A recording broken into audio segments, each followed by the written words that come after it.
এই যে নির্বাচন চলছে ডাকসুতে, এমন এমন দোষ এক একজনের উপরে দিচ্ছে এক একজন, অথচ ওই দোষ তার ভেতরে নেই। শুধু রাজনৈতিক প্রতিহিংসার কারণে এই দোষগুলো অনেকের উপরে চাপানো হচ্ছে। কোরআনে কারীম জানিয়েছে, ওয়ামাই ইয়াকসিবে খাতিয়াতান আও ইসমান সুম্মা ইয়ারমি বিহি বারিআন ফাকাদ ইহতামালা বুহতানা ওয়া ইসমান মুবিনা। সূরা নিসা 112 নম্বর আয়াতে আছে, রব্বুল আলামিন বলেন, দুনিয়ায় বহু মানুষ এমন আছে নিজে অন্যায় করে, নিজে অপরাধমূলক কাজগুলো করে বেড়ায়, আর এই কাজটা যখন হয়ে যায় তখন একটা নিরপরাধ মানুষের উপরে দোষটা চাপিয়ে নিজে সাধু সাজে। এটা সবচাইতে বেশি করছে, এখন আমি নাম নিলাম না, সেই লোক কে?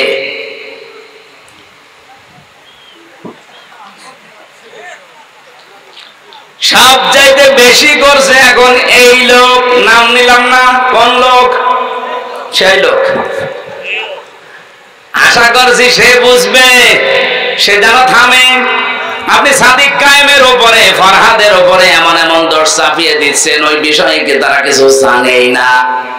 বিশ্বাস করেন আল্লাহর কসম, যে দোষ তাদের উপরে চাপিয়ে জাতির সামনে তাদেরকে কালার করতে চাচ্ছেন, বদনাম করতে চাচ্ছেন, ওই দোষ তো তারা করে নাই। ওই দোষ আপনাকে দিয়ে আল্লাহ দুনিয়ায় করাবে, এরপরে আপনার মরণ হবে। আপনি লাঞ্ছনা গঞ্জনা অপমানের শিকার হবেন দুনিয়ায়, আপনি দেখবেন কি হয় আপনার। পৃথিবীতে এটা চির সত্য, ধ্রুব সত্য কথা, দুনিয়ায় যে ধরনের অপরাধ করে না তার উপরে যদি ওই অপরাধ কেউ চাপিয়ে দেয়, মহান আল্লাহ তাকে দিয়ে ওই অপরাধ আগে করায়। হাসিনা এই দেশে 15.5 বছরে বহু আলেমের উপরে এমন মিথ্যা তহমত চাপিয়ে দিয়েছিল যে বিষয়ে আলেমরা জানতোই না। কথা বলে না কেন? আরে ভাই, আমি নিজে তো ভিকটিম। আমার উপরে দেশ চাপিয়ে দিয়েছিল যেটা, ও বিষয়ে আমি জানতামই না। আমার জঙ্গি মামলা দিয়েছিল, আমি নাকি আনসারুল্লাহ বাংলা টিমের সারা বাংলাদেশের প্রধান, অথচ সাতাশে কি আমি আজ পর্যন্ত জানি না। অথচ আল্লাহ এমন একটা বাতাস ঘুরিয়ে দিয়েছে, সারা পৃথিবীতে এখন সবচাইতে বড় জঙ্গিদের তালিকায় হাসিনা। ওর মতো ফ্যাসিস্ট যারা, তাদেরকে আল্লাহ দুনিয়া থেকে ওইভাবে বিদায় দিচ্ছে। বাশার আল আসাদকে দিয়েছে, এই যে আজকেও দিয়েছে একজনকে, নেপালে না, বিক্ষোভ করতে গিয়ে ছেলেমেয়েরা জনতারা আগুন লাগিয়ে দিয়েছে, শেষ পর্যন্ত প্রধানমন্ত্রীর বউ পুড়িয়ে মরে গেছে। এটা তো আল্লাহ সিম্পল দেখাচ্ছেন, এটা কিন্তু কোরআনের কথা। দুনিয়ায় যদি কেউ কোনো অপরাধ না করে তার উপরে দোষ আপনি চাপিয়ে দেবেন, আপনাকে দিয়ে ওই দোষ আল্লাহ করাবে, নয়তো আপনার মরণ হবে না। অনেকে আবার এই জায়গায় একটা সুযোগ খোঁজে যে মরণ যদি না হয় তাহলে বেঁচে থাকতে তো পারবো। কত বড় শয়তান বলে। আল্লাহ নারাজ হয় কখন? যখন দেখেন এই লোকটা গীবত করছে। আল্লাহ সবচাইতে রেগে যায়, এর উপরে আরেকটা আছে। 3 নাম্বারটা পেয়েছি আমি। আল্লাহ পাক বলেন, আমি আরো রেগে যাই যখন বান্দার উপরে দেখি এই লোকটা মিথ্যা কথা বলছে। এটা তো আর দেশে নেই। 63 বছরের জীবনে, অথচ আমাদের যিনি আদর্শ, আমি যে বললাম সাবধান, কার আদর্শ অনুসরণ করছেন প্রশ্নবোধক চিহ্ন এমনি দেয়নি। 63 বছরের জীবনে এই মানুষটা একটা মিথ্যা কথা বলেনি। সেই লোকটার জীবন চরিত্র নিয়ে আজকে আলোচনা হবে। অথচ আপনারা যারা আদর্শ মেনে আনন্দে লাফান, তার জীবনে পুরাটাই মিথ্যা দিয়ে ভরা। ঝিনাইদহবাসী এখানে শুধু হাজারো মানুষ শুনছে না, এটা রেকর্ড হয়ে তামাম দুনিয়া চলছে। এখন সারা পৃথিবীর মানুষকে জানাবো, যাদের আদর্শ অনুসরণ করেন, বিবেকের কাছে একটু প্রশ্ন করেন, ওই লোকটা আসলে চরিত্রবান কিনা। যদিও অনেকের রাগ হয়, বলে ডাইরেক্ট বলা দরকার কি, আপনি গোপন রাখতে পারেন না। না, সত্য কোনোদিন গোপন থাকে না। বাংলাদেশে এখন চরিত্রবান সত্যই মানুষ যদি ছাত্র সংগঠনে আপনি খুঁজতে চান, ইসলামপন্থী ছাত্র সংস্থা ছাড়া আপনি খুঁজে পাবেন না। যারা ইসলাম দিয়ে রাজনীতি করে আপনি দেখেন, সে যারাই হোক, যারা ইসলাম দিয়ে রাজনীতি করে, সে ইসলামী ছাত্র শিবির হোক, ইসলামী ঈশা ছাত্র আন্দোলন হোক, আর অন্যান্য যত দল আছে যারা ইসলাম দিয়ে রাজনীতি করে, এই ছেলেদের চরিত্র এখনো পর্যন্ত ঠিক আছে। ইসলামের বাইরে যারা রাজনীতি করে ওদের চরিত্র বলতে কি আছে আপনি দেখান। আমি জাহাঙ্গীরনগরে প্রথমে ছিলাম, চান্স পেয়েছিলাম প্রথমে ওখানে। আমি দেখেছি সকালবেলা কুলি করছে মদ দিয়ে, ছাত্র পিটাচ্ছে শিক্ষককে। এখনো পর্যন্ত এরকম বেয়াদব বাংলাদেশে আছে না নেই? আজকে একজন এরকম বেয়াদবি করছিল দেখলাম। শিক্ষকের সামনে যদি টেবিলে চাপড় দিয়ে চোখ গরম করে তুই তোকারি করতে পারে, ও জীবনে কি করবে?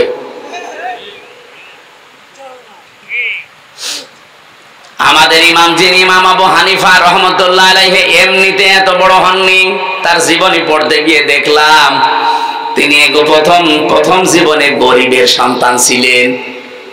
ছোট বয়সে তার মা দেরি দিয়েছে তাকে মাদ্রাসায় মক্তবের শিক্ষক তাকে পড়াচ্ছে আলিফ বা তা সা। উনি প্রতিদিন এই কায়দা আমপারা কোরআন যায় বলেন, কাঁধে করে নিয়ে যায় মাদ্রাসায়, আবার আসে, কিন্তু পায়ে জুতা নেই। শিক্ষক একদিন ডাক দিয়ে বলছে জুতা, বলছে ওস্তাদ জুতা কেনার পয়সা টাকা আমার কাছে নেই, আমার মাও গরিব মানুষ। ওস্তাদ শেষ পর্যন্ত তার মাথার টুপিটা তাকে দিয়েছে, মাথায় টুপি লাগিয়ে দিয়েছে। পরের দিন আবার এসে তাকে খালি পায়, মাথা তো খালি ছিল, টুপি নাই, দিলাম তোরে আমি আর কি দেব। শেষে উস্তাদ একটা ছিঁড়া স্যান্ডেল ছিল, জুতা চামড়ার, বলছে এটা নিয়ে যা, তোর যখন কিছু নেই এটা পাই দিয়ে অন্তত আসবি।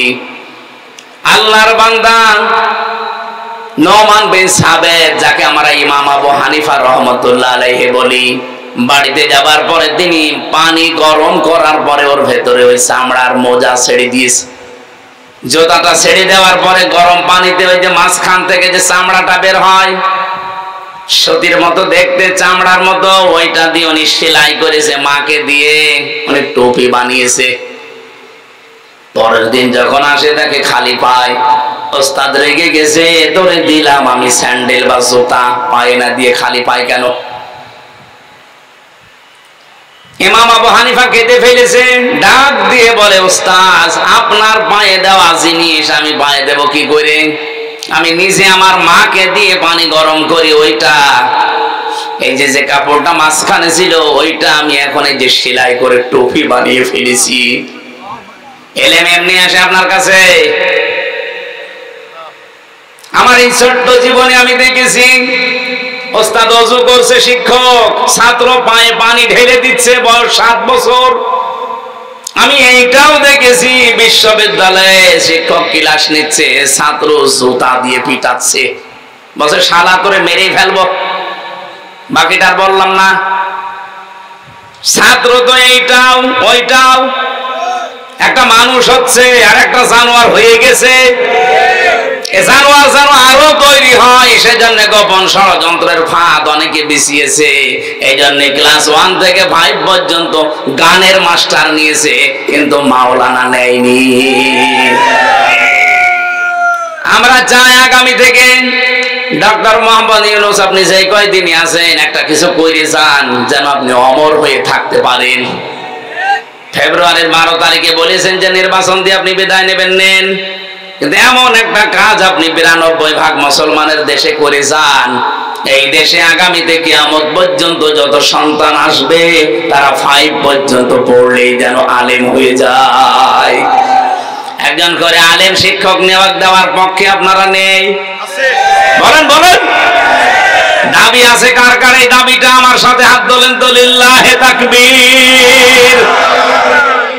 এটা শুধু ঝিনাইদহবাসীর দাবি না, সারা বাংলাদেশের 18 কোটি মানুষ, দল মত জাতি বর্ণ ধর্ম নির্বিশেষে সবার আহ্বান এটা। আশা করছে ডক্টর ইউনূস যাদের দায়িত্ব নিয়েছে তারা যেন পালস বুঝতে পারে। এটা একটা গভীর ষড়যন্ত্র। গানের মাস্টার নিয়োগ দিলেন, সেখানে টাকা লাগবে না। শরীর চর্চার মাস্টার নিয়োগ দিয়েছেন, টাকা লাগবে না। মুসলমানদের টাকা দিয়ে আপনি বেতন দেবেন গান শেখাতে, নাচ শেখাতে, শরীর চর্চা করতে। এই মুসলমানদের টাকা দিয়ে একজন আলেমকে রাখার ক্ষমতা আপনার হয় না। এমনিতেও মাস্টার্সে পড়ে শিক্ষক পিটাবে। আজকে এই গয়েশ চন্দ্র, কি ওর নাম? গয়েশ চন্দ্র, হ্যাঁ, গণেশ। এই গণেশের বাচ্চা গণেশ আজকে যা করেছে একজন শিক্ষকের সামনে, এটা কোন ছাত্রের আচরণ হতে পারে না। এর আচরণ যদি এই হয়, ওর সামনে কি করবে ওর চোখ মুখ দেখে জাতি বুঝে ফেলেছে। আশা করব আপনারা একটা মাজলুম দল যারা সর্বোচ্চ দায়িত্বে আছেন, এরকম বেয়াদব গুলোকে ঘাড়ে ধাক্কা দিয়ে বের করে দিন।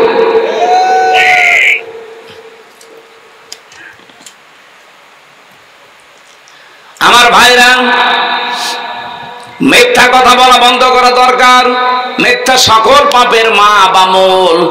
নবীজি বলেন, আল্লাহ যদি একেবারে সর্বশেষ ফাইনাল রেগে যায় কারো উপরে, যে লোকটা সুদ খায়, জেনায় যায়, সুদ নেই, আর ব্যাংকের মাধ্যমে ওগুলো তো আছে। এমনকি এই গ্রাম এলাকায় দেখি টাকা ছেড়ে রাখে, টাকা আসে 1000 টাকা দিয়ে রাখে, 100 টাকা করে বেশি দেয়। ওকে তো জানে এটা সুদ, ও জানে এটা মায়ের সাথে জেনা করার শামিল, তারপরও খায়। আল্লাহ সবচাইতে বেশি রেগে যায় এই জায়গায়। এমন রাগে আল্লাহ বলেন, ফাইল্লাম তাফআলু ফাযানু বিহারবিম মিনাল্লাহি ওয়া রাসূলি। সুদের এই ঘোষণা শোনার পরও যদি কেউ ছেড়ে না দেয়, সে যেন আল্লাহ এবং রাসূলের সাথে যুদ্ধ করার জন্য প্রস্তুতি নেয়। বলেন নাউযুবিল্লাহ।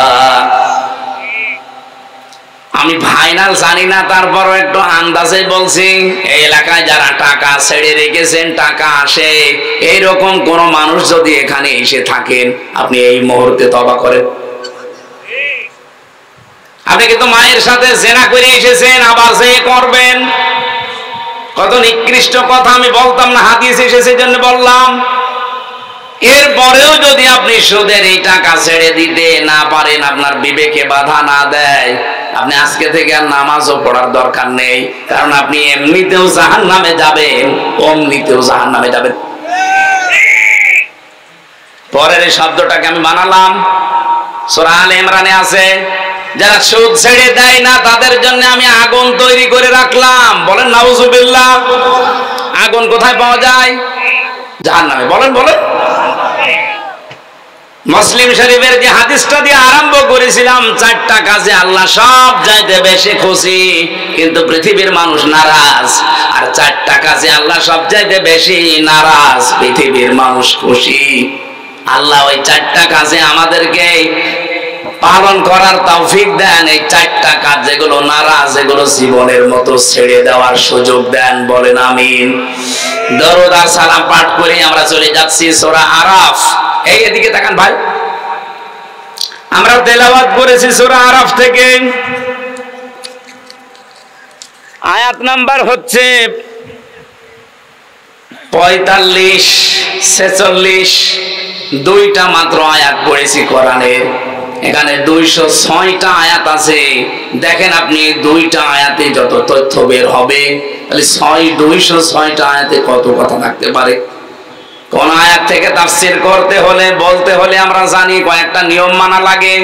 তার প্রথম নিয়ম হচ্ছে শুদ্ধ তেলাওয়াত, যেটা আমরা আগে করে ফেলেছি। 2 নম্বরে মাতৃভাষায় অর্থ এখন করা হবে। 3 নম্বরে ঐতিহাসিক প্রেক্ষাপট, এরপরে নামকরণ, এরপরে ব্যাখ্যা, এরপরে মূল শিক্ষা। তেলাওয়াত যেহেতু হয়েছে, এবার তাকান, আল্লাহ ডাক দিয়েছেন আদমের সন্তানদেরকে। আমরা আদমের সন্তান কিনা? বলেন বলেন। ইয়া বানি আদম ইম্মা ইয়াতিয়ান্নাকুম রুসুলুম মিনকুম ইয়াকুসসুনা আলাইকুম আয়াতি। আল্লাহ পাক বলেন, হে বনি আদম সন্তান, ইম্মা ইয়াতিয়ান্নাকুম রুসুলুম মিনকুম, তোমাদের কাছে তোমাদের মধ্য থেকে রাসূল পাঠিয়েছিলাম, ইয়াকুসসুনা আলাইকুম আয়াতি, আমার আয়াতগুলো তারা তেলাওয়াত করে করে তোমাদেরকে শুনিয়েছে, বর্ণনা করে। এখান থেকে কয়েকটা শিক্ষা আমরা আগে নেই, তারপরে বাকিটা। 3 নম্বরে পেয়েছিলাম, কোন আয়াত থেকে যদি আপনি কথা বলেন, ওই সূরার নামকরণ কিভাবে হয়েছে, ওই কোন সূরা থেকে, এইটা আগে জনগণকে জানাবেন। আমরা যেহেতু সূরা আরাফ থেকে আলোচনা করছি, আরাফ শব্দের শাব্দিক অর্থ হচ্ছে জান্নাতি আর জাহান্নামী মানুষের ঝগড়ার স্থান। 2 নম্বর ব্যাখ্যা, আরাফ মানে জাহান্নাম আর জান্নাতের মাঝখানে একটা প্রাচীর, একটা দেওয়াল। নবীজি বলেন, এখানে আল্লাহ কিছু মানুষকে বসিয়ে রাখবে, অবাইনাহুমা হিজাব ওয়া আলাল আরাফি রিজালুন ইয়ারিফুনা কুল্লাম বিসীমাহুম ইলা আখিরি আয়াত। রব্বুল আলামিন বলেন, তাদের মাঝখানে একটা হিজাব বা পর্দা দেওয়া থাকবে, যেটা প্রাচীর বা দেওয়াল বলা হয়। কিছু মানুষকে আল্লাহ ওখানে বসাবে, ওদেরকে আল্লাহ জান্নাতেও দেবে না, জাহান্নামেও দেবে না। হাদিসের শেষ পর্যন্ত আমি পড়ে দেখেছি, কোথায় দেবে এ কথা আর নেই। এখন আমার প্রশ্ন, সাহাবী এই প্রশ্নই করেছিলেন, হে নবী, এদেরকে আল্লাহ জান্নাতে দেবে না কোন কারণে? নবীজি ব্যাখ্যা করতে গিয়ে বলেছিলেন, সাহাবী এদের জীবনে সব ভালো ছিল, কিন্তু মা বাবার সাথে সম্পর্ক ভালো ছিল না। জেনাইদা বাসি এটা পড়লে আমার কেমন যেন ভয় লাগে। বাংলাদেশে আমরা বহু সন্তান এমন আছি, সব আমাদের ভালো, কিন্তু মা বাবার সাথে সম্পর্ক আমরা ভালো করতে পারছি না। কথা বলে না কেন? এই জায়গায় যারা সব চাইতে বড় বাধা, আমার মা বাবার সাথে আমার সম্পর্কটা খারাপ করার পেছনে, আমি তো কয়েকটা মানুষকে খুঁজে পেয়েছি, দেখেন তো আপনার সাথে মেলে কিনা। 1 নম্বরে আমার শাশুড়ি, 2 নম্বরে আমার বউ। তাই বলে আমারটা না, ওইটা বলে আমি মায়ের খাবো?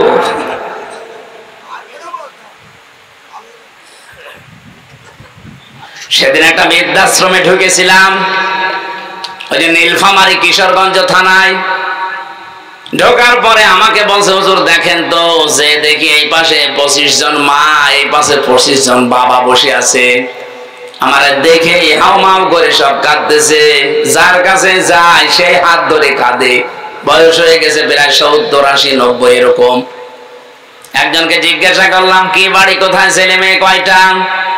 বলছে, আমার 3টা ছেলে মেয়ে, 2টা থাকে একটা বাইরের দেশে লন্ডনে আমেরিকায়, আর একটা মেয়ে থাকে অস্ট্রেলিয়ায়।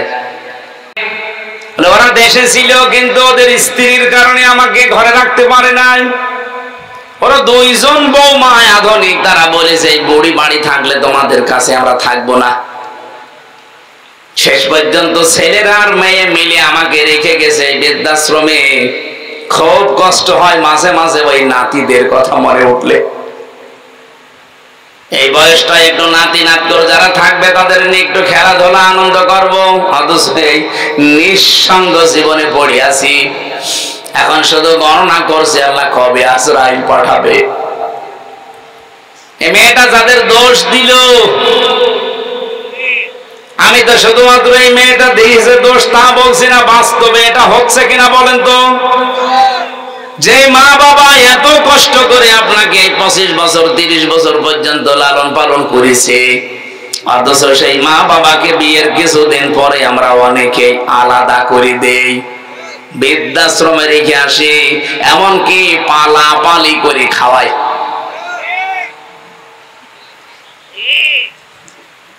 একজন মায়ের পেটে 22টা সন্তান, এতগুলো সন্তান তার পেট থেকে বের হয়। এতটুকু পেটে 22টা সন্তানের জায়গা হয়েছিল।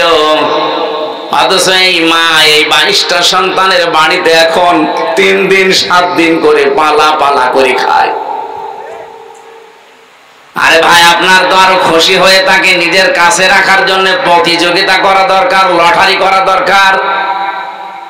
প্রত্যেকেই যদি এই লটারি করতো, আমার মনে হয় মা কারো ভাগে না, সারা জীবন একজনের ভাগে চলে যেত। আমরা পারছি না। আপনি জান্নাতে যেতে পারবেন না, এই জায়গায় দাঁড়িয়ে থাকবেন। আপনার নামাজ ছিল, রোজা ছিল, পর্দা ছিল, ভালো ব্যবহার ছিল, মা বাবার সম্পর্ক আপনি ঠিক রাখেন নাই। আল্লাহ, তুমি আমাদেরকে এই সমাজে এরকম অবস্থা থেকে বাঁচাও, বলেন আমিন। বিশ্বনবী বলেন এদেরকে আল্লাহ জান্নাতেও দেবে না। সাহাবী বলেন হুজুর জান্নাতে দেবে না কেন? নবীজি বলেন জান্নাতে দেবে না এই কারণে, জাহান্নামে দেবে না। এরা সব কিছু হয়তো কম বেশি অনেক কিছু দুনিয়ায় করেছে, একটা কাজ তাদের জীবনে অ্যাক্টিভ ভাবে ছিল, তারা ইসলামকে প্রতিষ্ঠা করার জন্য আন্দোলন করত। আজ বাংলাদেশ জামাত ইসলামী যেটা করছে, ইসলামকে প্রতিষ্ঠা করার জন্য না শুধু ক্ষমতায় যাওয়ার জন্য? আপনি যত উল্টা পাল্টা চিন্তা করেন, আপনি খারাপ, তাই আপনার চিন্তাও খারাপ। কিন্তু যারা অ্যাক্টিভ জামাত ইসলামী বাংলাদেশে যোগ দিয়েছে, কসম আল্লাহর, এরাও যদি মনে করে না একমাত্র শুধুমাত্র কেবলমাত্র আমার ক্ষমতায় দরকার, ক্ষমতা দরকার আমার এই জন্যে আমি এই চেয়ারে বসে ভালো কাজের আঞ্জাম দিতে চাই।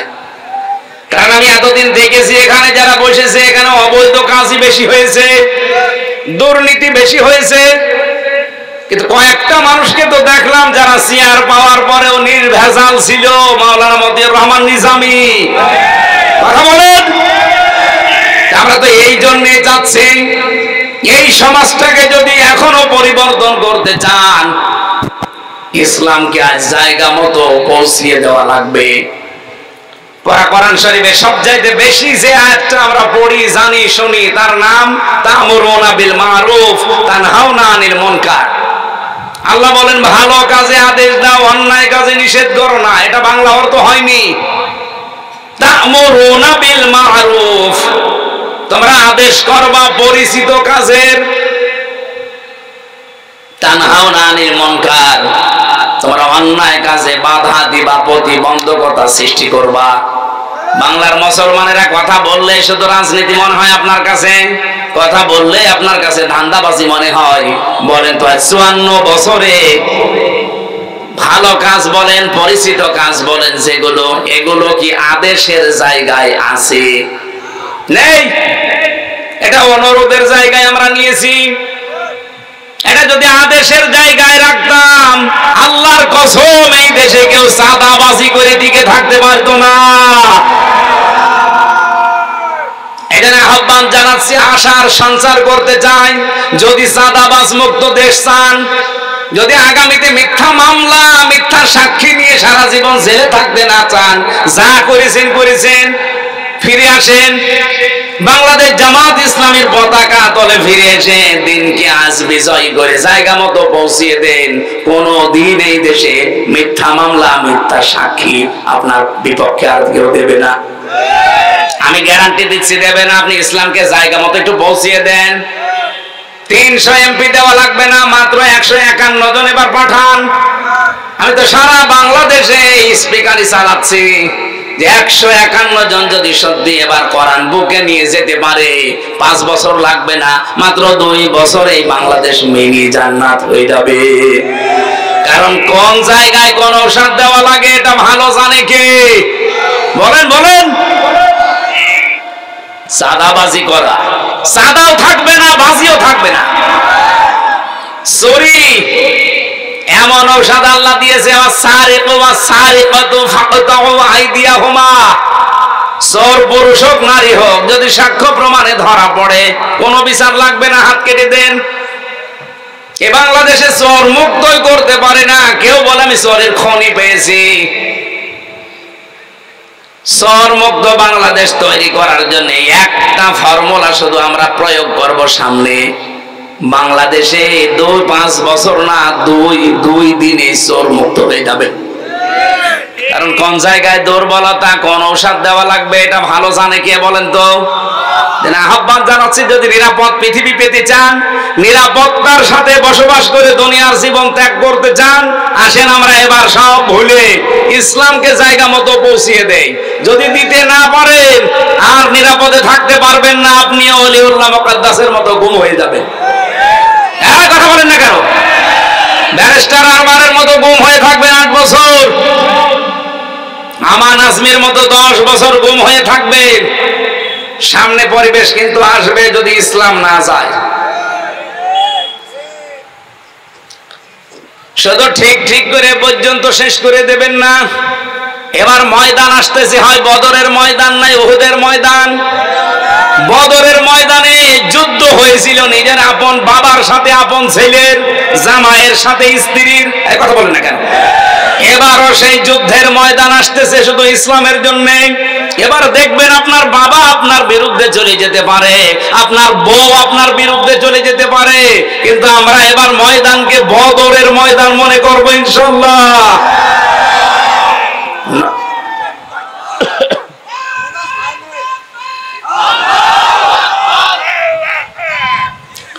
আলহামদুলিল্লাহ ভাই, আপনারা কথা ঠিক রাখবেন। এবার রেকর্ড হচ্ছে, সারা দেশে যাচ্ছে, তারাও কথা ঠিক রাখবে আমার বিশ্বাস। কারণ নবীজিও আশঙ্কা করেছিলেন যে বদরে এবার যে যুদ্ধটা, নিজের আপন বাবার সাথে ছেলে, ছেলে এক দলে, বাবা আর এক দলে, বউ এক দলে, স্বামী আর এক দলে। এ তো আমার কেমন লাগছে, যাবে তো? সাহাবায়ে কেরাম ঠিক ওইভাবে গিয়েছিলেন, মাত্র 313 জন। আল্লাহ বিজয় দেয়নি? বলেন বলেন। হ্যাঁ, হয়তো কিছু মানুষকে আল্লাহ শাহাদত বরণ করিয়েছে। এবার যদি ওই কাজ করা লাগে, শাহাদত বরণ নিজে করব, 10টাকে জাহান্নামে সাথে করে নিয়ে যাব। এই জন্য আগামীতে যে ভোট যুদ্ধ আসতেছে, আমরা আগেই বলে ফেলেছি, এটা শুধু ভোট না, এটা ভোট যুদ্ধ। যুদ্ধের ময়দানে কেউ যেমন সূরা কিরাত পড়ে যায় না, জিনিসপত্র নিয়ে যায়, সাজসজ্জা সজ্জিত হয়ে যায়। আগামী থেকে এই ভোট যুদ্ধে যদি আমরা বিজয়ী হতে না পারি, এখন তো আর কি অবস্থায় আছেন, 100 গুণ খারাপ অবস্থা অপেক্ষা করছে। আমি আজকে ঝিনাইদহ শহরে বলছিলাম, অনেক আলেম পর্যন্ত এখনো পর্যন্ত অ্যাক্টিভ না, বলছে না যদি ইসলাম না আসে তখন আমার ইমামতের কি হবে? আপনি ইমামতি নিয়ে আসেন। আর আপনার এইরকম আশঙ্কা তৈরি হয় কেন যে এবার ইসলাম আসবে না? একটা ছেলে যদি এলাকায় বলে বেড়ায় যে আমার বাবার সম্পদ আমি পাই কি না পাই, পাই কি না পাই, তাহলে মানুষ তারে পাগল বলবে না? যে তোর বাবার সম্পদ তুই পাবি না মানে এলাকার মানুষ পাবে? এই দেশ হচ্ছে মুসলমানদের, 92% মানুষ এখানে মুসলমান। কোরআনের আইন এবার জারি হবে না মানে হতেই হবে ইনশাআল্লাহ। কেউ হীনমন্যতায় ভুগবেন না, কেউ দুর্বল হবেন না, ভয় পাবেন না। ইসলাম এবার ক্ষমতায় যাবে। আপনি দেখেন না ডাকসুর নির্বাচন, একজন পেয়েছে 17,000 ভোট আর একজন পেয়েছে 3,000 ভোট। এখনো সত্যতা যাচাই করতে পারিনি। আসার সময় দেখছিলাম, আমার মনে হয় 12টার পরে ওটা ফাইনাল ঘোষণা আসবে। ঢাকা থেকে শুরু করে সারা বাংলাদেশে শুধু একটাই আওয়াজ হবে, নারায়ে তাকবীর। জবান খুলে বলেন লিল্লাহে তাকবীর। এটা শুনতে চান না এবার? নাকি শুনবেন ওইটা আবার? না, আমরা মুসলমানের এই দেশে আর কোন তাকবীর শুনতে চাই না। যদি তাকবীর শুনতে হয়, লিল্লাহে তাকবীর। মন থেকে বলবেন, হার্টের রোগ থাকলে ভালো হয়ে যাবে। রব্বুল আলামিন বলেন, নবীজি বলেন, এই মানুষগুলো শুধু ইসলাম কায়েমের জন্য চেষ্টা চালিয়েছে, এই জন্য আল্লাহ তাদেরকে জাহান্নামে দিচ্ছে না। এই আয়াতের দিকে তাকিয়ে রাসূলের কথা যেহেতু আমি 100% বিশ্বাস করি, এই হিসাবে বলছি, এই বাংলাদেশে যারা দিন কায়েমের চেষ্টায় আছেন, একামতে দিনের সাথে লেগে আছেন, আপনি বিশ্বাস করতে পারেন আপনি জাহান্নামে যাবেন না। হ্যাঁ, জান্নাতে যেতে পারবেন না যদি মা বাবার সাথে আচরণ খারাপ থাকে, সেটা আগে ঠিক করে নেন। যেহেতু নবীজি বলেননি যে কোথায় যাবে, যদি মনে করেন ওই জায়গায় আমাদের বসে থাকা লাগে এই আরাফ নামক প্রাচীরের উপরে, তাহলে আমার মতো কপাল পোড়া আর কেউ। সুতরাং আমাদের এক্ষুনি পরিবর্তনের সময়। আল্লাহ বনি আদম সন্তানকে ডাক দিয়ে বলেন, ইম্মা ইয়াতিয়ান্নাকুম রাসূলুম মিনকুম ইয়াকুসুনা আলাইকুম আয়াতি, তোমাদের কাছে আমার রাসূল। এখানে আল্লাহ রাসূল এক বচন দিতে পারতেন, রাসূলুন বহু বচন দিয়েছেন। আমার প্রশ্ন হচ্ছে এখন কি রাসূল আছে? তাহলে আল্লাহ রাসূলুন দিলেন কেন? আয়াতের তাফসীরে ফি জিলালিল কোরআন সাইয়্যিদ কুতুব লিখেছেন, কিয়ামত পর্যন্ত রাসূল থাকবে না, কিন্তু রাসূলের নায়েব থাকবে, উত্তরাধিকারী থাকবে, নায়েবে রাসূল থাকবে, আলেম ওলামা আসবে। আল উলামা ওয়ারাসাতুল আম্বিয়া, এরাও নবীর উত্তরাধিকারী, নায়েবে রাসূল। ইয়াকুসুনা আলাইকুম আয়াতি, তারা বর্ণনা করবে আমার আয়াতসমূহ। আজ বাংলাদেশে আলেম যারা সত্যিকারের, তারা কিন্তু কোরআন থেকে আল্লাহর আয়াতগুলো, ইতিহাসগুলো বর্ণনা করে আমাদের সতর্ক করে, কিন্তু আমরা উল্টা বুঝি। রব্বুল আলামিন বলেন আলেমদের মুখে, নায়েবে রাসূলদের মুখে এই কথাগুলো শোনার পর, ফামানিত্তাকা ওয়া আসলাহা, যে ব্যক্তি আল্লাহকে ভয় করার নীতি অবলম্বন করবে আর নিজেকে সংশোধন করে নেবে, ফালা খাউফুন আলাইহিম, কোনো ভয় নেই তাদের জন্য, ওয়ালা হুম ইয়াহজানুন, কোনো চিন্তাও নেই। বলেন সুবহানাল্লাহ। সুতরাং নবীর উম্মতের ভেতরে আমরা যারা শামিল হতে চাই, এই মুহূর্তে নিজেদেরকে আল্লাহর ভয় তৈরি করে থেমে যাওয়া লাগবে। আল্লাহর আয়াতগুলো শুনলে আপনি সঙ্গে সঙ্গে থমকে দাঁড়াবেন, থেমে যাবেন। ওয়াসলাহা, নিজেকে পরিবর্তন করার নিয়তে সংশোধন হয়ে যাবেন। নবীজির হাদিস পড়েছিলাম, কুল্লু উম্মতি ইয়াদখুলুনাল জান্নাহ, আমার প্রতিটি উম্মত জান্নাতে যাবে, ইল্লা মান আবা, শুধু আবা বাদ দিয়ে। সাহাবী প্রশ্ন করলেন, মান হিয়া আবা, আবা কি? নবীজি বললেন, মান আতাআনি দাখালাল জান্নাহ, যে ব্যক্তি আমার অনুসরণ করে চলবে পূর্ণাঙ্গ জীবনে, এই লোকটা আমার সাথে জান্নাতি। অমান আসানি ফাকাদ আবা, আর যারা আমার কথা শোনার পর আমার অবাধ্য হয়ে যাবে, পরিবারে আমার অবাধ্য, সমাজে আমার অবাধ্য, রাষ্ট্রে আমার অবাধ্য, রাজনীতিতে অবাধ্য, সব জায়গায় যখন অবাধ্যতা পাওয়া যাবে, ফাকাদ আবা, ওই লোকটাই অস্বীকারী, ওই লোকটাই জাহান্নামী। বলেন নাউজুবিল্লাহ। এত নাম ধরে ধরে, এত সতর্ক করার পরেও যদি কোনো মানুষের বিবেকে ধাক্কা না লাগে, আমার তো মনে হয় এখন আর কোরআন শরীফ, বুখারী শরীফ, মুসলিম শরীফ দিয়ে হবে না, এ জাতির জন্য এখন বাকারি শরীফ লাগবে। আশা করছি আপনাদের বিবেক খুলবে। আপনি এখন থেকেই নিজেকে সংশোধন করার জন্য এই মুহূর্তে সিদ্ধান্ত নেন। দুনিয়া কিন্তু পুরাটা ধোঁকা, একেবারে বাস্তব বলছি, পুরা জীবনের পুরাটা আমার আল্লাহ কোরআনে তুলে ধরেছেন। ইয়ালামু আন্নামাল হায়াতুদ দুনিয়া লাইবু ওয়া লাহবু ওয়া তাফাখুরুম বাইনাকুম ওয়া তাকাসুরুম ফিল আমওয়ালি ওয়াল আওলাদ। হে দুনিয়ার মানুষেরা, ভালো করে জেনে রাখো, পৃথিবীর জমিন পুরাটাই ধোঁকা। স্ত্রী আপনাকে ভালোবাসে, কে বলেছে? আল্লাহ বলছেন না, এটা ধোঁকা। আদেশ পরীক্ষা করার জন্য একটু মরার ভান করে থাকেন। আপনি যদি মরার ভান করে মনে করেন মরে গেছে, শ্বাস নিঃশ্বাস একটু কম নেবেন, আপনার স্ত্রীকে যদি এলাকার মানুষেরা বোঝায় যে ছাতা মরে গেছে, মরে তো গেছে, এখন বাইরে না দিয়ে তুমি যে খাটে আছো, খাটের নিচে গর্ত করে মাটি দেওয়া হবে। আল্লাহর কসম, বাংলাদেশে কোনো বউ রাজি হবে? এই তো আমি এটা সবচেয়ে বেশি বুঝেছি এবং বিশ্বাস করি জেলখানায় যাবার পর। আমি জানি যে এগুলো পুরাটা ধোঁকা, কারণ এই নির্জন জীবনে একা একা 3টা বছর যখন রাতের বেলা থাকতাম, ভাবতাম যে আল্লাহর এই আয়াত কত সত্য। এজন্য দুনিয়ার এই সত্য জীবন যেহেতু ধোঁকা, আল্লাহর ভাষায়, আমরা যেন এই ধোঁকায় পড়ে আমাদের বিশাল জীবন নষ্ট করে না ফেলি। এমনকি আমি নিজেও। আল্লাহ আমাকে আগে আমল করার তৌফিক দাও, বলেন আমিন। কোন সন্তানাদির পেছনে পড়ে, কোন স্ত্রী, কোন মা বাবার পেছনেও পড়ে আপনি এমন কোন কাজ করতে যাবেন না যেটার দ্বারা আপনার আখিরাত নষ্ট হয়ে যায়। ইয়া আইয়ুহাল্লাযীনা আমানু লা তুলহিকুম আমওয়ালুকুম ওয়ালা আওলাদুকুম আন যিকরিল্লাহ।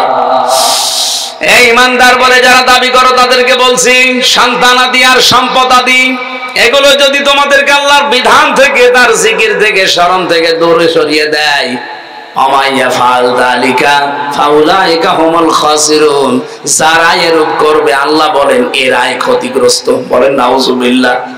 উলাইকা যেহেতু আল্লাহ দিয়েছেন, আমরা যেন এর ভেতরে কেউ পড়ে না যায়। এই মুহূর্তে আমাদের জীবনকে আমরা আল্লাহর ভয় দিয়ে সাজাবো, সংশোধন করে পরিবর্তন হওয়ার নিয়ত করে। ওয়াল্লাযীনা কাযযাবু বিআয়াতিনা, যারা আল্লাহর এই কথাগুলো শোনার পরে মিথ্যা মনে করে, ওয়াস্তাকবারু আনহা, অহংকার করে মুখ ফিরিয়ে চলে যায়, উলাইকা আসহাবুন নার, এরা হচ্ছে জাহান্নামের অধিবাসী। হুম ফিহা খালিদুন, চিরকাল তারা সেখানে থাকবে। এরপরে আল্লাহ ঘোষণা দিয়েছেন উলাইকা ফামান আযলামু মিম্মান ইফতারা আলাল্লাহি কাযিবান আও কাযযাবা বিআয়াতি। পৃথিবীতে বড় জালেম ওইটা যে লোকটা আল্লাহর উপরে এমন দোষ চাপিয়ে দেয়, মিম্মান ইফতারা আলাল্লাহি কাযিবান আও কাযযাবা বিআয়াতি, আল্লাহ সম্পর্কে এমন কথা ধারণা করে, বলে বা মিথ্যা প্রতিপন্ন করে তার আয়াতকে। উলাইকা ইয়ানালুহুম নাসিবুহুম মিনাল কিতাব, নির্ধারিত বিধান থেকে তার কাছে কিন্তু তার ভাগ্যে যা লেখা আছে পৌঁছিয়ে যাবে। হাত্তা ইযা জাতুহুম রুসুলুনা ইয়াতাওয়াফাউনাহুম, যখন তার কাছে মরণের ফেরেশতারা চলে আসবে, ক্বালু আইনা মা কুনতুম তাদউনা মিন দুনিল্লাহ, তারা বলবে কোথায় তোমাদের সেই সমস্ত ভগবান, নেতা, খোদা, যারা আল্লাহ বাদ দিয়ে যাদের উপরে ভরসা করেছিলে তাদেরকে নিয়ে আসো।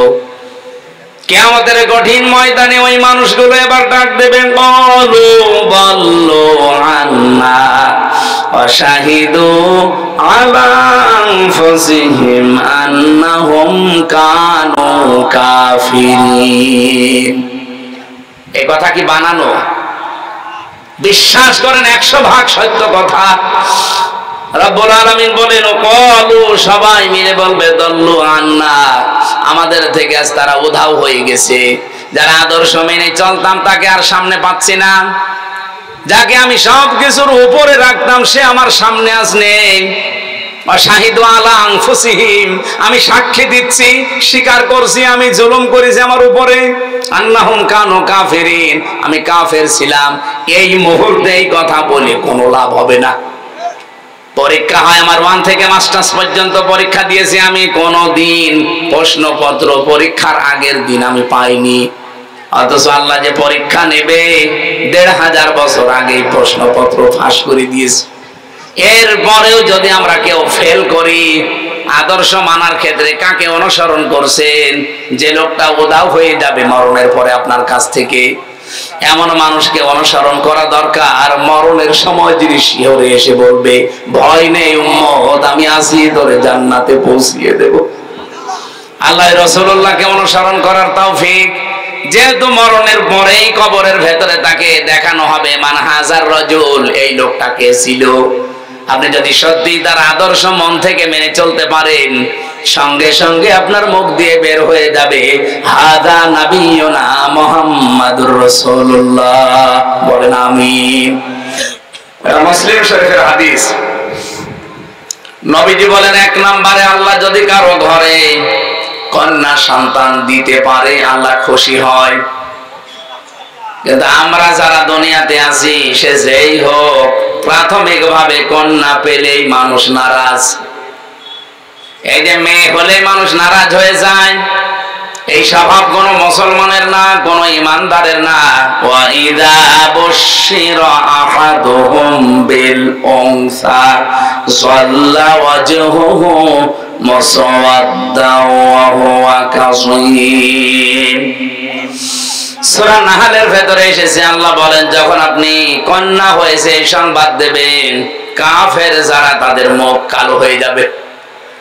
আরে কন্যা হয়েছে কথা বললে মুখ কালো হয় কাদের? আর বাংলাদেশে কালো হয় কাদের?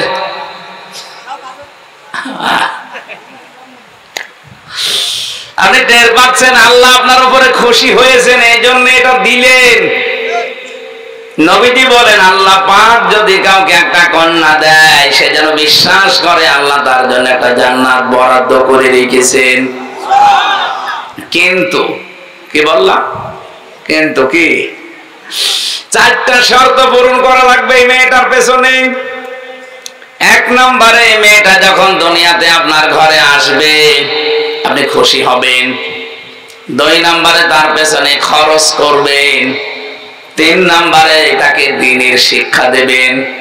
4 নম্বরে, সৎ পাত্র দেখে পাত্রস্থ করবেন। আল্লাহ পাক শুধু জান্নাত না, ইলা ইয়াউমিল কিয়ামা, কিয়ামত পর্যন্ত তার রহমত আপনার সাথে রাখবে। সিস্টেমরা তো পাল্টিয়ে ফেলেছি। মেয়ে হলে খুশি, প্রথমটাই নেই, বেজার হয়ে যায়।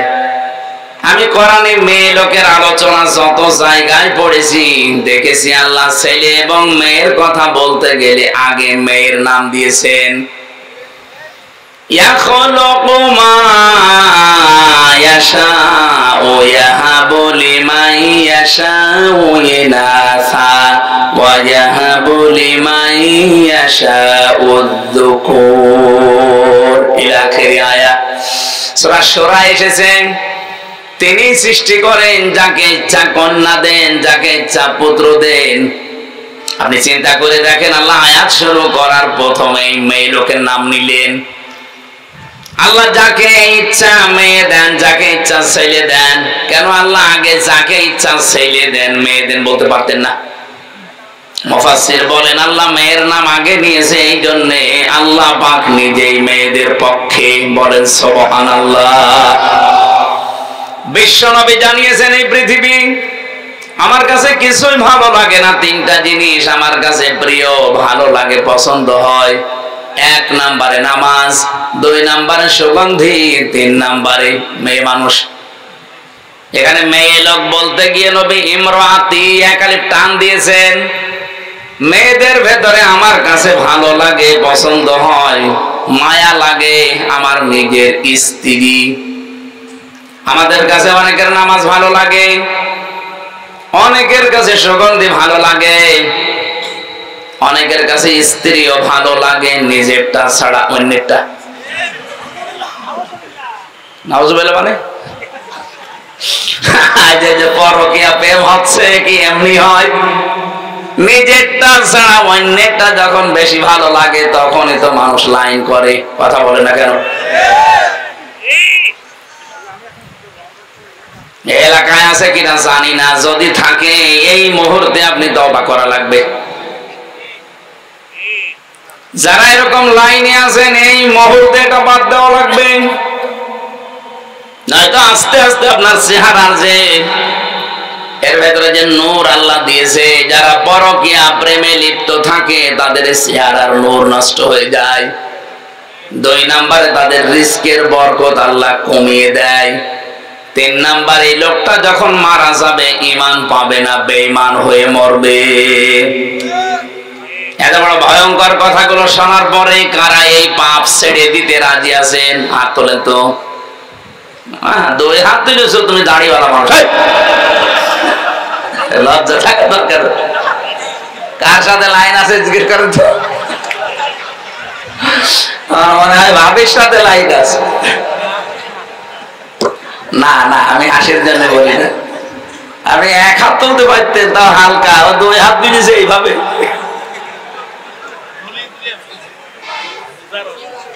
যদি কেউ থেকে থাকেন আশা করছি ওনার মতো ছেড়ে দেবেন।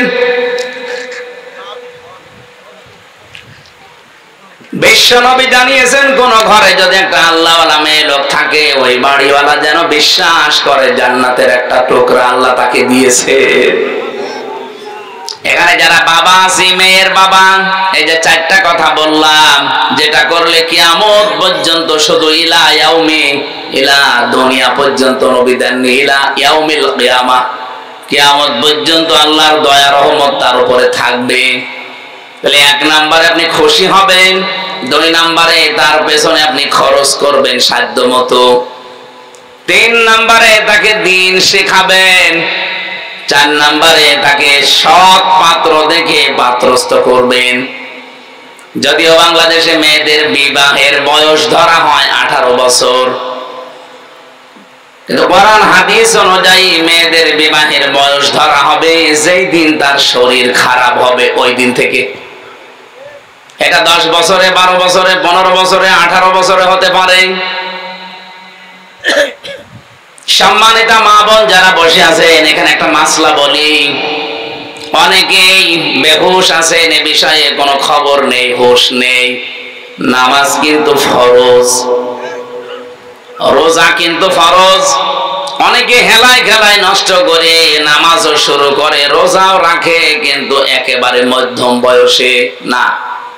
মেয়েদের যেই দিন শরীর খারাপ হবে ওই দিনের পর থেকেই পবিত্র হয়ে তার নামাজ যে আরম্ভ হয়ে গেল জীবনে, রোজা যে আরম্ভ হয়ে গেল, কোনদিন সে আর এগুলো ছাড়তে পারবে না। শুধু মাসে 3 দিন, 5 দিন, 7 দিন, 10 দিন বাদ দিয়ে ওর জীবনে নামাজও বাদ নেই, রোজাও বাদ নেই। কথা বোঝা গেছে? এই মাসলাটা যারা জানতেন না আজকে থেকে আমল করবেন।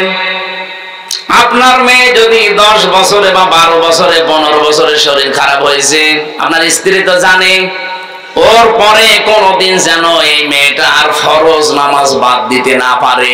যদি হেলায় খেলায় নষ্ট হয়ে যায়, আপনার আমল নামায় কবিরা গুনাহ উঠতে থাকবে।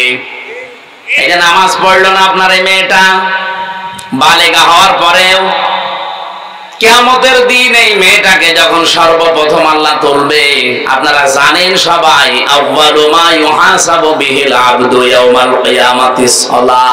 কিয়ামতের দিন আল্লাহ তার সামনে দাঁড় করিয়ে সর্বপ্রথম নামাজের হিসাব নেবেন। এই মেয়েটাকে যখন জিজ্ঞাসা করবে, তোমার শরীর খারাপ হয়েছিল 13 বছর বয়সে, আর নামাজ আরম্ভ করেছো 20 বছর বয়সে, এই 7টা বছর যে নামাজ পড়ো নাই, কার আন্ডারে ছিলে? এই মেয়েটা নির্দ্বিধায় ওই দিন কিন্তু আপনার দোষ দেবে। কথা বলেন না কেন? নির্দ্বিধায় বলবে, ওয়াকালাল্লাযীনা কাফারু রাব্বানা আরিনাল্লাযাইনি আযাল্লানা মিনাল জিন্নি ওয়াল ইনস নাজআলুহুমা তাহতা আকদামিনা লিয়াকুনা মিনাল আসফালিন। সূরা আমিন সাজদার 29 নম্বর আয়াতে এসেছে, রব্বুল আলামিন বলেন, কাফেরেরা ওই দিন বলবে, রব্বানা, হে আমাদের প্রতিপালক, আরিনা, আমাদেরকে দেখান, আযাল্লানা মিনাল জিন্নি ওয়াল ইনস, ওই সমস্ত জিন আর মানুষদের যারা দুনিয়াতে আমাদেরকে পথভ্রষ্ট করেছিল, তারা নিজেরা হেদায়ের উপরে চলতো, আমাদেরকে চালাতো না, ওদেরকে ডাক দেন। এখানে ডাক দেন বলতে ডাক দেওয়া হবে সর্বপ্রথম তার গার্জিয়ান, মা আর বাবা, বড় ভাই, এদেরকে। রাব্বুল আলামিন ব্যাখ্যা দিচ্ছেন নিজে কিভাবে কি করবে জানো। এই সন্তানটা মাকে আর বাবাকে দেখার পরে বলবে, কাছে আসেন। নাজআলহুমা তাহতা আকদামিনা, আল্লাহ কদম দিতে পারতেন, আকদাম বহু বচন দিয়েছেন। আপনার এই আদরের মেয়েটা, আপনার আদরের ছেলে আপনাকে ডাক দিয়ে নিচে ফেলবে আর মুখের উপরে জোড়া লাথি দেবে। আপনার মেয়ের বয়স এখন 17 বছর, আমার জাদু ঘুমাচ্ছে, ঘুমা কর, নামাজে দরকার নেই এখন, অথচ এই জাদু আপনার মুখে জোড়া লাথি মারবে। আমি এটা বানালাম না, বলেন? এখানে হাজারো মানুষ আমরা এরকম চরিত্রের আছি, বহু মানুষ আমি জানি, ছেলেকে মেয়েকে মহব্বতে ভালোবাসায় ফজরের নামাজে ডাকতে চায় না, এমনকি এমন বউ আছে ডাক দিলে আবার রাগ করে। না, অতটুকু মানুষের আবার নামাজ গিয়ে ঘুমাচ্ছে, ঘুমাক, সকালে প্রাইভেট আছে, তো প্রাইভেটে আগে হয়ে গেল। মুয়াজ্জিন সাহেব যে কিছুক্ষণ আগে ডাক দিয়ে গেল, সালাতু খায়রুম মিনান নাওম, এই ঘুমের চাইতে নামাজ উত্তম। মুয়াজ্জিন কি বলেছে? সালাতু খায়রুম মিনাল প্রাইভেট বলেছে। আপনি কোন কারণে ঘুমাচ্ছেন? আশা করছি যাদের মেয়ে আপনি খোঁজ নেবেন, যদি আপনি দেখেন আপনার স্ত্রীর কাছ থেকে খোঁজ খবর নিয়ে যে আপনার মেয়ে অন্তত এখন 15 বছর 14 বছর থেকে তার শরীর খারাপ আরম্ভ হয়েছে, কোনো ছাড় নেই, নামাজ তাকে পড়তেই হবে, নয়তো ওই মেয়ের কারণে কিয়ামতের দিন শেষে আবার জাহান্নামে শুধু যাবেন না, লিয়াকুনা মিনাল আসফালিন, বলবে আল্লাহ একে তো জোড়া লাঠি মুখে দেব, আমি যেখানে যাই ওকে সেখানে নিয়ে যাব। আসফালা সাফিলিন ইসমে তাফজিলের সিগা, এত নিচে জাহান্নামে নিয়ে যাব যার নিচে আর কেউ যায় না। কে বলবে এটা? আপনার আদরের এই 14 বছরের মেয়েটা। বলেন নাউজুবিল্লাহ। নবীজি এজন্যই জানিয়েছেন মেয়ে যখন আসবে খুশি হবা, কারণ 4 জন ফেরেশতা সঙ্গে সঙ্গে ওই ঘরের ভেতরে এসে বলে এই দুর্বল দেহটা একটা দুর্বল দেহ থেকে বের হয়ে এসেছে, এই মেয়েটাকে যা আদর করবে, দিন শেখাবে, সৎ পাত্রে পাত্রস্থ করতে পারবে। এই কথা কি বানানো? বিশ্বাস করেন 100 ভাগ সত্য কথা। রব্বুল আলামিন বলেন ক্বালু, সবাই মিলে বলবে দল্লু আন্না, আমাদের থেকে আজ তারা উধাও হয়ে গেছে। যারা আদর্শ মেনে চলতাম তাকে আর সামনে পাচ্ছি না, যাকে আমি সব কিছুর উপরে রাখতাম সে আমার সামনে আজ নেই। অশাহিদু আলা আনফুসিহিম, আমি সাক্ষী দিচ্ছি, স্বীকার করছি আমি জুলুম করেছি আমার উপরে। আন্নাহুম কানু কাফিরিন, আমি কাফের ছিলাম। এই মুহূর্তে এই কথা বলে কোনো লাভ হবে না। পরীক্ষা হয় আমার 1 থেকে মাস্টার্স পর্যন্ত পরীক্ষা দিয়েছি আমি, কোনো দিন প্রশ্নপত্র পরীক্ষার আগের দিন আমি পাইনি। অথচ আল্লাহ যে পরীক্ষা নেবে 1500 বছর আগেই প্রশ্নপত্র ফাঁস করে দিয়েছে। এরপরেও যদি আমরা কেউ ফেল করি, আদর্শ মানার ক্ষেত্রে কাকে অনুসরণ করছেন?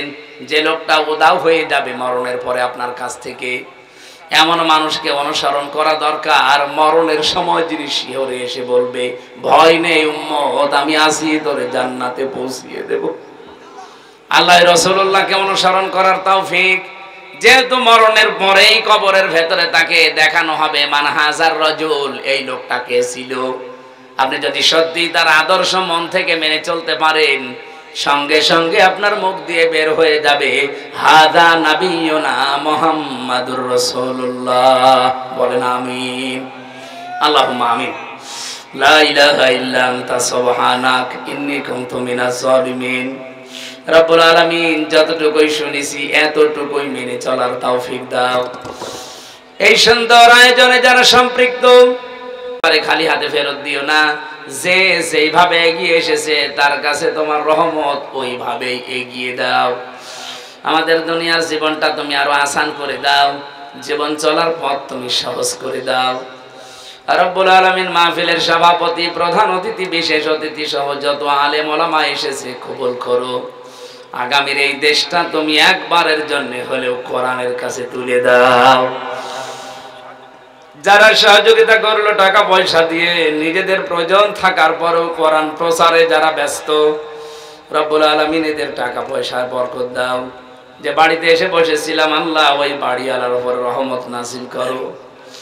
রব্বুল আলামিন নারী পুরুষে আমরা যারা অসুস্থ আছি, আমি নিজে অসুস্থ, আমাদেরকে শেফায়ে কামেলা আজিলা দাও। পারিবারিক জীবনে যাদের শান্তি নেই, মেহেরবানি করে তোমার সালাম নামের খাতিরে শান্তি দান করো। এখানে বহু স্বামী বহু স্ত্রী বসে আছে, পরিবারটা তাদের কাছে জাহান্নামের মতো মনে হয়। রব্বুল আলামিন আমাদের পরিবারটা তুমি ওসমান রোকেয়ার মতো বানিয়ে দাও।